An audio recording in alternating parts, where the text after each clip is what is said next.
Panther people, what up? We're going to talk about the Panthers who won. You watch Panthers post to Phil Perkins, and if you're new here, what up? This is what it's like when we win. You see, I'm not like all red with anger. I'm not drunk off anxiety and depression. I'm just happy. I'm just happy to be here. This is why we start this channel, to not only vent, but also to celebrate these moments.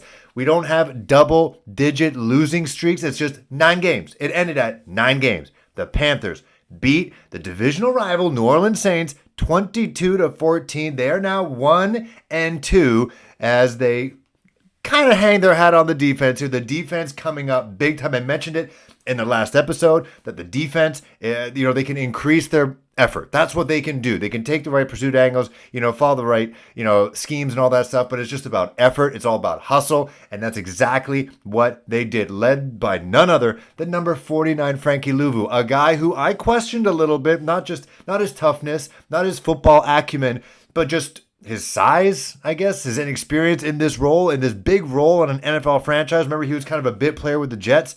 But the hustle that he showed throughout the entire game, the crew could not get enough of this guy. They thought it was Troy Polamalu came back to life. Not that he's dead, but just came back to the football field. But just the tenacity he brought to the field that he always brings off the field as well. I think he was a leader. He was definitely a leader on this team. Derek Brown, shout out to him. The word bust has been thrown out a bunch. You guys got to remember, when this guy was drafted in 2020, that all-defensive draft, he was regarded by a lot of analysts that I respect as the best player in that draft, and the Panthers got him out of Auburn. And then, of course, J.C. Horn showing us exactly why they picked him so high in the draft.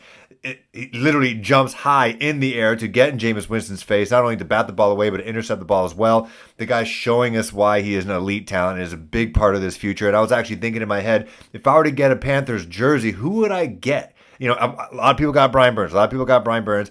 He's probably top of my list. But then right after, close second, would probably be J.C. Horn, just the legendary Horn last name on the back, and also number 8 just looks sick. Also means infinity if you put it on the other side. So maybe he's infinitely great all the time for the Panthers.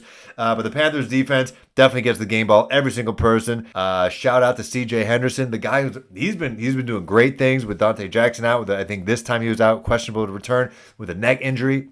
So C.J. Henderson really showing that growth. We're talking about development on this team, and you gotta tip your hat to the coaching staff a little bit. And maybe it's into the defensive back coach, but C.J. Henderson's gotten better in the last couple of months since joining this team. Derek Brown is showing flashes, and J.C. Horn, in his limited time that he's been with this team, is just getting better every single week. And then Frankie Louvu put into a spot that he hasn't been before in his career, showing great things every single week. He's getting better. Of course, when this all happens, I'm going to get to the offense. Don't worry, I'm going to get to the offense. But the way this defense played, so 2 takeaways, fumble recovery for a touchdown, which was fucking dope. Marquise Hayes, shout out to you. You got wheels, which was caused by Frankie Louvu, of course. And then you had the interception with J.C. Horn batting the ball, and then Derek Brown, who almost got it the play before that, reached out kind of like a wide receiver, and then grabbing that one in for another pick. And then J.C. Horn getting a pick himself as well. And so just the defense was firing off all cylinders against a guy like Jameis Winston, who is not an elite quarterback. He is not. He can sling it, that's for sure, but he's also playing hurt. But it just got me thinking, like, man, this could have been done against the Giants and the Browns, up against quarterbacks that definitely could have been had. And they put them in positions to do that. The defense was bend but don't break in these games. They weren't blowouts. They were always so close. But it just made me think, Dad, I don't want to be, hindsight's 2020 and all this, but if only they played like this the last 2 weeks, Panthers could have been 3-0 in a much different situation. Now they're 1-2, heading into their game next week against the Cardinals, who they own. So there's a good chance the Panthers go to 500. But before we get to all of that, we got to talk about the elephant in the room, and that's the offense. Baker Mayfield. So the Panthers, okay, so they won 22-14. Take away that pick six, that fumble recovery for a touchdown by the Panthers defense. This is a 1-point victory for the Panthers. This defense carried this offense, which has been lackluster to say the least. Like, let me just take a look at this. In terms of rushing, Christian McCaffrey had 108 yards rushing, 7 yards receiving. So 115 yards all-purpose. Baker Mayfield had 170 yards total throwing in the air. He gets to throw the ball. The ball doesn't have to run through defenders. He can throw it and skip all those defenders, and only had just like 50 more yards than what Christian McCaffrey did with his actual body. Yeah, he was not great. He is not great. And this is week 3. And you can say what you want about just not having the full reps with the first team in preseason, in training camp. But, it's week 3. According to Christian McCaffrey, he's the first one in, last one out. Things just not clicking. He does look very unsure of himself. The protection has been okay. I watched Ike Ekwonu on several plays. I just watched Ike on my own. And he was doing his thing. He was doing his damn thing. I guess to add to the Baker of it all, the 170 yards passing, 67 of those came in just one play to Laviska Shenault, number 15, the guy who should never be on the sideline ever again. Is it me, or he kind of looks like a Derrick Henry, but a wide receiver? So Baker's not doing great. He was bailed out by that. That's when you see he had a little bit of pep in his step, but it really honestly doesn't look like he's comfortable. I don't know what it is. It's not like they weren't running either. They established the run. Like Christian McCaffrey, again, over 100 yards rushing and about 15 yards receiving as well. I think they rushed 30 times. How many times? 4. So 31 rush attempts. So it's not like they weren't establishing the run here. Christian McCaffrey, 108 yards rushing, 7 yards receiving. It's not a lot, but they established run. Chuba Hubbard actually looked pretty good too. He showed some burst. He showed some breaking tackle ability, not letting the first guy get him down, showing some spin moves as well. I think that's a square button. So 3 rushes, 25 yards, 8.3 yards per rush. So Chuba Hubbard rebounding from last week as well. So that shows some mental toughness there for him. But it's not like the rush wasn't there. The rushing attack was there for the Panthers, and Baker Mayfield just could not find receivers. There were moments in the beginning of the game, his first pass, and I said this in last episode, if the first play of the game is a pass, I'm going to lose it. And that's exactly what it was. It was DJ Moore, completely missed him. And the thing is, not like he was on double, triple coverage. The guy was wide open. He just overthrew him. Like, this is Sam Darnold vibes, and it was stressing me out.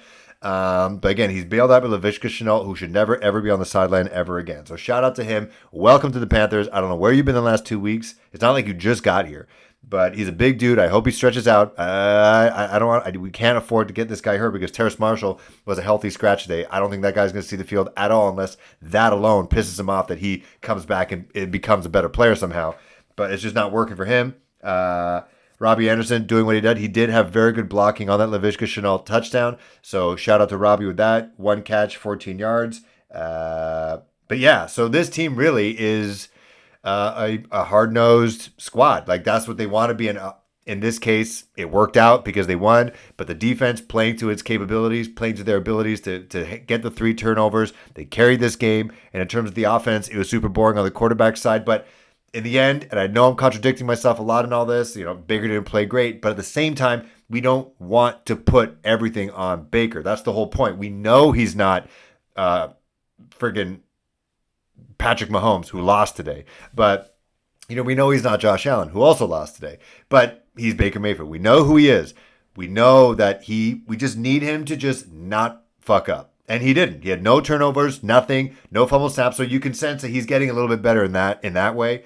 But we didn't want Baker to be the guy to make sure this team wins or loses. It's all about Christian McCaffrey. It's about DJ Moore, who, again, bit silent on this. It's not his fault. 2 rushes, 13 yards, 2 yards receiving.